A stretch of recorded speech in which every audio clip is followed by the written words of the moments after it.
what's up guys, j'espère que vous allez bien. Déjà, franchement, je ne m'attendais pas à ça. Je pensais tester un petit appareil tranquille, un truc un peu gadget.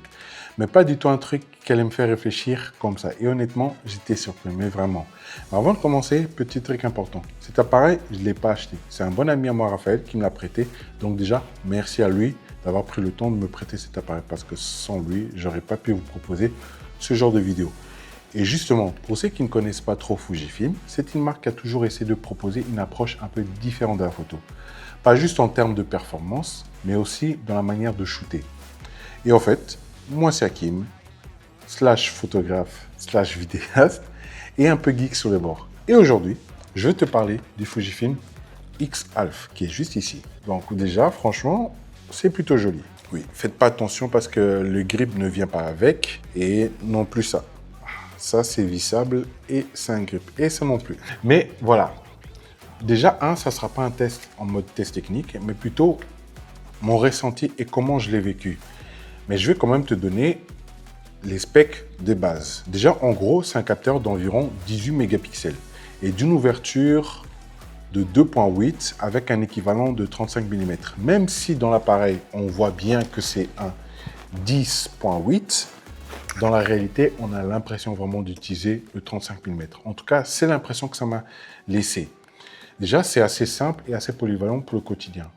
Tu as aussi un obturateur électronique. Bref, c'est un appareil pensé pour rester léger et facile à utiliser.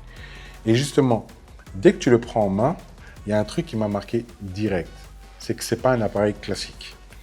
C'est super léger, mais vraiment léger. Et tu as un côté un peu plastique qui surprend. Pas forcément négatif, mais tu n'as pas cette sensation d'avoir un appareil solide. En fait, plus j'utilisais, plus je comprenais que c'était voulu. Parce que tu sens que ce n'est pas un appareil qui essaie de t'impressionner. Au contraire, j'ai l'impression qu'il essaie de te simplifier la vie. Et ça, de nos jours, c'est assez rare.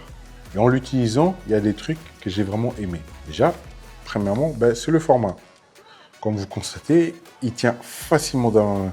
Donc surtout, tu ne vas pas en réfléchissant, tu ne te poses pas plus de questions que ça. Et franchement, ça change beaucoup.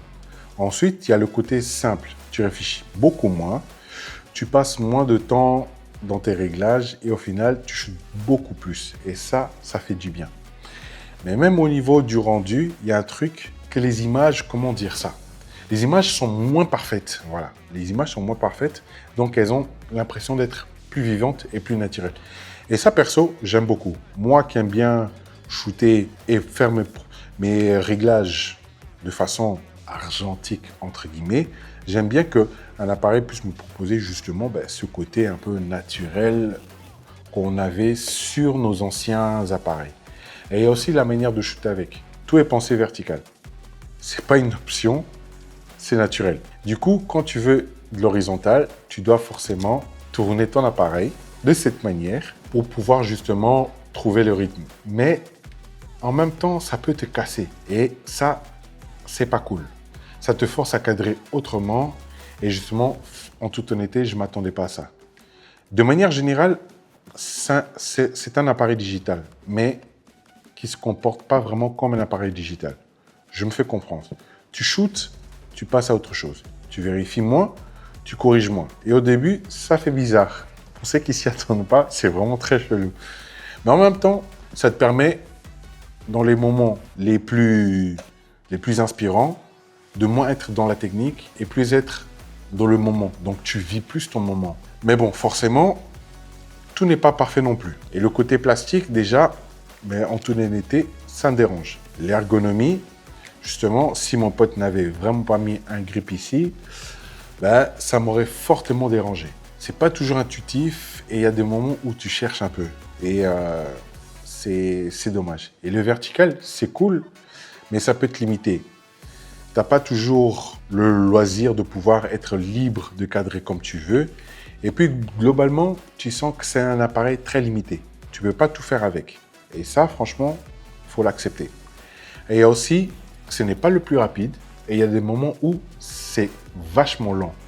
Et si tu as l'habitude des trucs plus modernes, ça peut vite te frustrer malheureusement. Mais vraiment, le point qui m'a beaucoup bloqué, c'est le prix. Mais vraiment, je vous l'affiche juste ici. Oula, Parce que quand tu vois l'appareil et ce qu'il propose et combien il coûte, tu te poses des questions. Mais vraiment, est-ce que ça vaut vraiment le prix là? Est-ce que c'est pas un peu trop cher pour ce que c'est? Du coup, pour moi, c'est clairement pas un appareil pour tout le monde.